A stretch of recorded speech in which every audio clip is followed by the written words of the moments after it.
Stray, stray.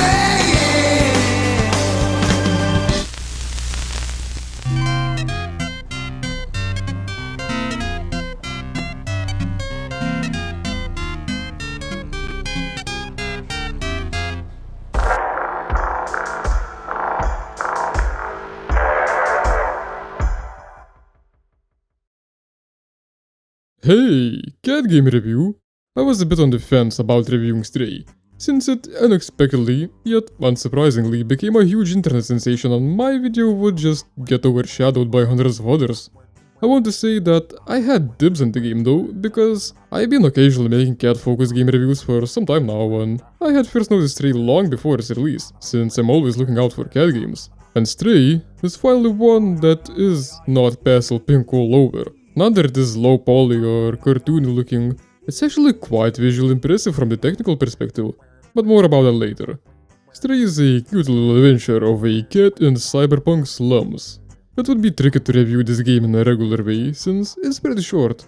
It only takes somewhere from 4 to 6 hours to complete, so I guess it's going to be one of those videos where I scrub through my footage of the entire game and share my thoughts about things as they come up. A narrative playthrough, if you will. Naturally, there will be spoilers for the entire game. So, first up, I find myself chilling with my cat gang, and I get to interact with each of them a bit. The animations are cute. I was feeling a bit like it's bait, rubbing the cuteness into the player's face in the first seconds of the game, likely hiding something else. But I must still admit, it's cute. Excuse me if I sound all skeptical straight from the bat, but I simply become more so when trying out something trendy. I want to make absolutely sure it's not just overrated and hyped up only to be forgotten a month later, sort of like Untitled Game. That game was plenty of fun too, it's honestly good, but it also has so much popularity in the beginning, people seem to have gotten sick of it pretty quickly. I suspect it might happen to Stray regardless, but I aim to provide you with as honest opinion as possible. No biases. I'm rambling already though, but what's up with this frame rate? The game runs fine on my end, but it's all choppy in OBS. Turns out, Stray is one of those games that hog 90% of my GPU. It would make sense to me since there are plenty of visual effects going on, but at the same time in the graphics settings menu, it says that the game shouldn't even touch half of my VRAM. So that's odd. The only fix I found was to switch my recording software to NVIDIA Shadowplay, so excuse me if the video quality is lower than usual. The difference might not even be visible after YouTube compression, but it is to me. Let's go back to the game itself. The first sequence acts as a tutorial for basic mechanics. Movement, interacting with the environment, using the meowing button, and so on. It felt a little novel to just do cat things like scratching trees for no reason or drinking puddle water, but it adds to the immersion for sure, and these actions come back later on in more meaningful ways. Meowing button felt a bit odd to me personally. I just gotta have it for the memes, and I am a big fan of the similar dedicated screaming button in Chivalry Medieval Warfare. But as far as I know, cats don't really meow to communicate with each other. They rather do it to demand food from dumb humans and such. It was a bit silly for the cats to meow at each other in the game, but I'll let it slide, since it's the very beginning of the game. The environment in the first segment felt a little reminiscent of Nier Automata, with these overgrown ruins of human civilization. Eventually, while traversing the ruins, a pipe I was supposed to jump onto breaks and I end up falling into a dark pit and get separated from my pack. It's kind of funny how I wouldn't care much about it if it were human characters, but I'm immediately invested in the cat dude, so I would actually be quite concerned about the cat falling. Poor baby's all scared and limping, no! I have no choice but to go and try finding a way out. I find myself in some abandoned slums that look completely alien to the cat, and the cat is completely alien to the slums.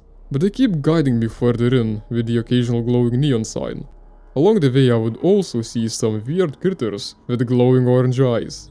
I like this sequence simply because it was the only part of the game where meowing was actually somewhat useful. It seemed like someone was actually controlling the glowing signs, and some of them would light up upon meowing should I find myself confused about where to go. Eventually end up running into a big swarm of those glowy eye creatures and had to escape them in a high-speed sequence. If I may, I want to complain a bit about the enemies design in this game, since it's my main complaint. I wasn't a fan of them ever since I saw them in the trailer. I mean, just visually they look pretty ridiculous. Everything in the game looks fairly realistic, meanwhile these dudes are just some beige blobs. They look a bit like headcrabs from Half-Life, but way smaller and somehow less detailed. Their small legs make them look like just little chunks of fat, and it's not something that I find intimidating and worth running away from. Besides, they're not the most dangerous in terms of gameplay either. I don't think I ever died to them. And even if some would manage to latch onto me, it would be very easy to just shake them off, and my health would regenerate in a moment. I just feel like maybe some mutant cyberpunk rats or hounds would make for a lot scarier enemies. You know, the natural enemies of cyberpunk cats.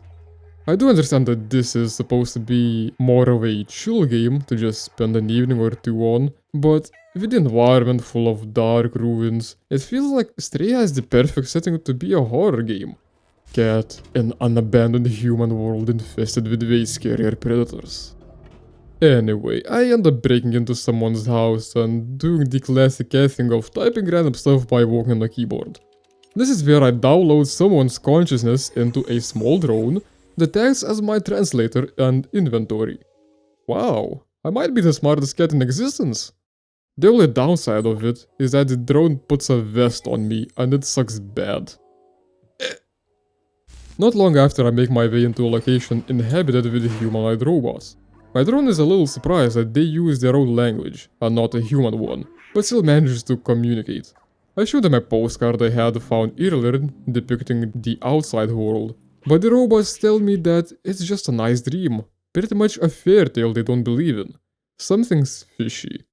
This is where the game opens up more. Up until this point it was completely linear. Now I get to explore the city trying to find a way out. Upon exploring the city more, it starts feeling a lot smaller than it initially seems, but it's packed with things to find and knock down from ledges. So I'd say, it's pretty nice. I don't think this quite fits into the term open world, but I honestly prefer these tighter areas with more things to do over those huge maps that have nothing worthwhile in most places. Here I can find a bunch of hidden collectibles.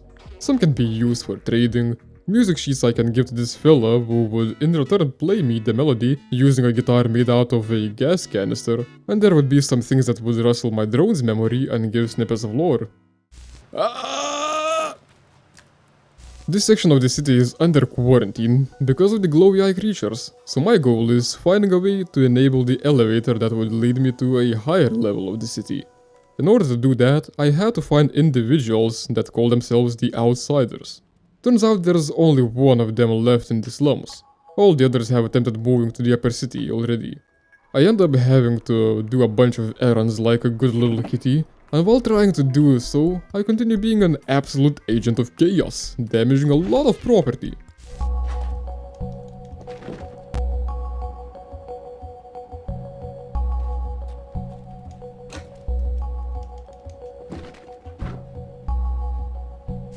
This section boils down to me having to repair a radio transmitter so that the one outsider I met could contact the others in the upper city, so we'd know if it's possible to get there, and it is, but we'd have to go through the sewers that are infested with little knockoff headcrab dudes, so we need a defense against them. Conveniently, there used to be a scientist around, one who had been making a weapon against them, but he so happens to be a little lost in some dangerous area, so I need to go rescue him. We go there and my little dude suffers from another high velocity crash. I get so stressed whenever that happens. You know, there's something about the cat protagonist that really makes this game. I feel if not for that, the game would feel like a very average adventure game with a pretty basic gameplay and easy puzzles. It would be painfully mediocre.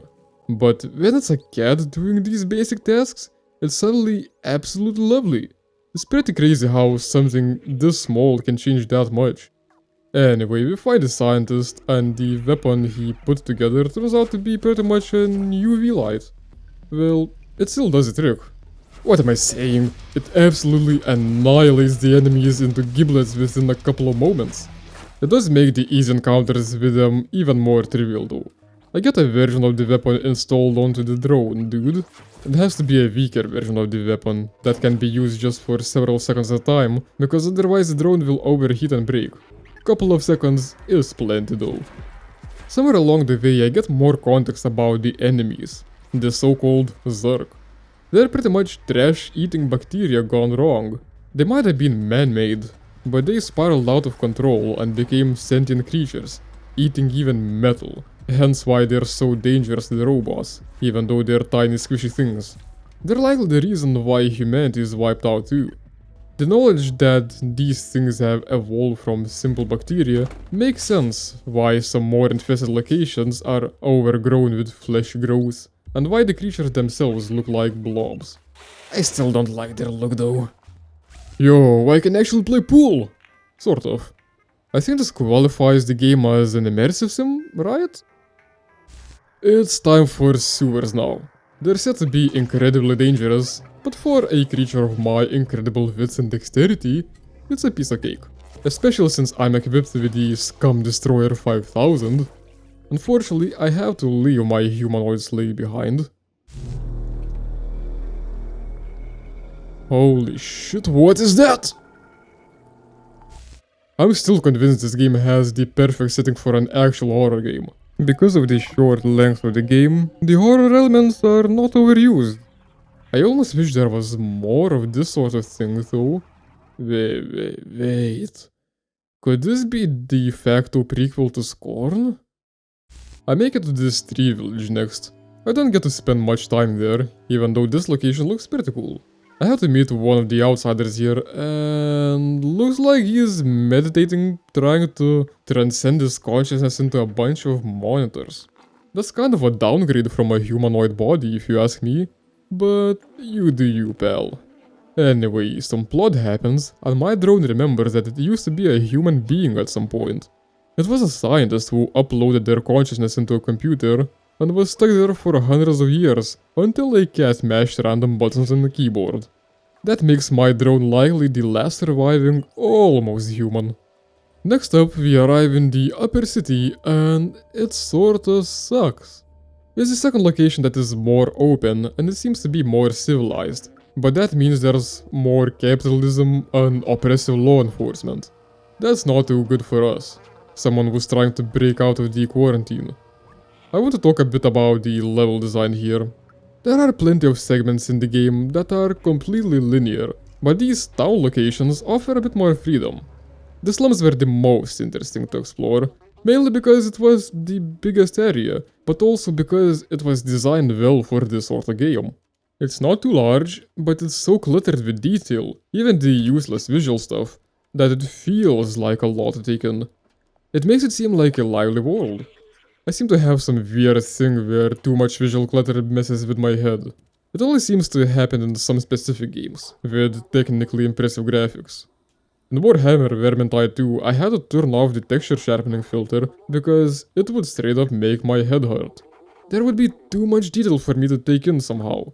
Stray isn't quite as bad in that regard, but because of all the visual clutter, I had a hard time constructing the layout of the area in my head. I would easily get lost and miss even some pretty obvious things. It sort of works in making the area seem bigger than it actually is though. And the second thing that works really well is that the slums area has a lot of verticality. And verticality feels very important in a game about a cat. A dude who climbs everywhere. It was the only area where it felt like the verticality was used up to its full potential though. With multiple floor buildings which you can enter through all sorts of cracks and openings, little bucket lifts, just random objects I can climb. Some spots would have those pesky anti-pigeon spikes. There are no pigeons around, why are they even needed? While there would be climbing in other locations, it would feel all too linear in comparison. Little freedom for exploration. I was thinking why I like this second city segment less. And I think it's precisely because of that lack of freedom and verticality. From the quest standpoint, it's very similar. I had to do errands, find certain objects, mess with some people, play Death Grips type beat.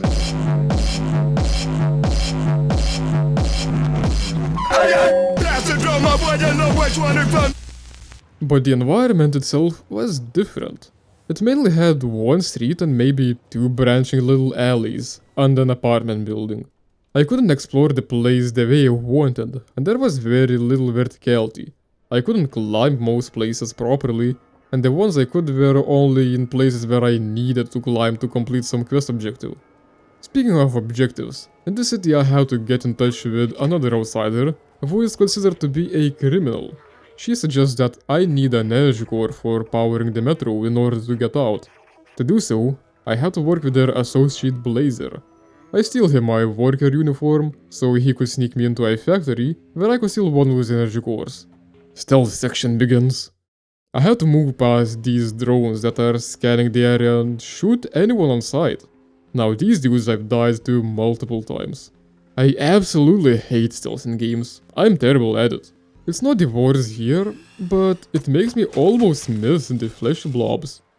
When I return, Clementine, the outsider that was helping me, was gone, and the whole apartment building was under police surveillance. Turns out Blazer ratted us out, and now we're in jail. That means more stealth. What joy. We bust out, but Clementine sacrificed herself as a distraction so I'd have enough time to ride the metro. And now we're in the last area, this sterile place with non-sentient robots. It was rumored that robots used to be just mindless janitors and such, and only later they became more human-like. And since they're just mindlessly doing the same tasks they've been programmed to for hundreds of years, they're also the ones who are keeping the whole city under lockdown from the outside world. We enter the control room by scratching some cables. I'm sure that's safe, and find out there's no one overlooking anything. Last sign of humans being here is from hundreds of years ago. I don't know if I can even call this a plot twist, because it was quite obvious. I didn't really need to be explicitly told that there were no humans around for a long time, simply because the robots had enough time to form sentience, construct their own language, and treat images of the outside world as an unbelievable fairy tale. It takes a lot of time to completely forget some things and create new beliefs. And it's sort of messed up that the quarantine is preventing any sentient being to even check if anyone's even monitoring the world's quarantine situation, and if it's safe unlocking the city yet or not. Because it is, and there's no clue how long it's been safe already. Since we're in the control room, I helped the human drone hack the computers so we could open the giant dome, keeping the city shut. The drone runs out of juice while doing such a tremendous hack and breaks down, being fully aware that it would happen. There goes our last human, and the only companion that stuck with us the entire game. I was sure it would be one of those heart-tugging moments where one of the main characters dies for a bit, but then comes back at the end for a happy ending. But no, the dude's actually dead. That's actually surprising. I'm so used to these cliches, it catches me off guard when they're not used. At least we can finally get back outside, but how the heck do I find my cat gang now? They'll probably think I died and moved somewhere else. That's the end of the game though. No reunion with my cat pal sadly, no humans found. The robots are freed, but I don't trust the artificial sentience. At least the Zark are dealt with, because the sun rays obliterate them just as well as my UV light. There is this little monitor blink at the very last shot of the game that kind of suggests the drone might have uploaded its consciousness into the system while hacking and is now an omnipresent part of the city, but that's a bit much to assume from that little. Now I got curious if there was another ending, if I 100%ed the game and unlocked all the memories, maybe the drone would survive, but nope, same stuff. I'm a little disappointed that I didn't actually reunite with my cat friends, because that was my main goal. All the robot stuff was just stuff that happened along the way. The bittersweet ending is fairly cool though, makes one imagine what could happen next, if there's more civilization beyond the closed city, and if the cats will eventually reunite, but I can't say it's a very thought-provoking game otherwise. Maybe it could be if I collected all the memories and analyzed all the tiny details, but it doesn't feel like the core of the game. A cute cat doing silly cat things is. Something like Primordia works way better in my opinion when it comes to a story about a robot civilization long past the age of human. And hey, you get a drone companion there too. No kitties though. So, is the game good? I guess. But it's no masterpiece. But does the cat well? Absolutely. And I guess that, paired with the nice visuals, made Stray such a sensation. But, like I said before, if not for the cat being cat, let's say if you were playing as one of the robots, the game wouldn't be half as interesting with all the same plot and mechanics. I keep being skeptical about the game, yet at the same time, I feel like Stray is a game I wouldn't mind experiencing again sometime. It's short enough to never turn into a slog, unlike some games that I want to revisit but then I remember how painfully long they are or how annoying some segments are. I wouldn't mind replaying the game to unlock all the memories, or watching some of my friends play it for the first time and reacting to all the cute cat things the cat does. That part is lovely. So yeah, I think it's a game I can recommend. I'm just not sure about the price tag, getting closer to 30 euros. Seems a little steep for me. And not necessarily because of the game's length, but because of the content. Lengthwise, I absolutely support the format of Stray, being a more focused game, never overusing elements of the game to the point where they get annoying, or needlessly bloating the game with filler content and useless collectibles, which feel more like chores than worthwhile content. Anyway, thank you for watching. I hope this has been informative and enjoyable. Next up, I'm planning to review a game that is way less family friendly, but hey, it also has a cat in it. See you then.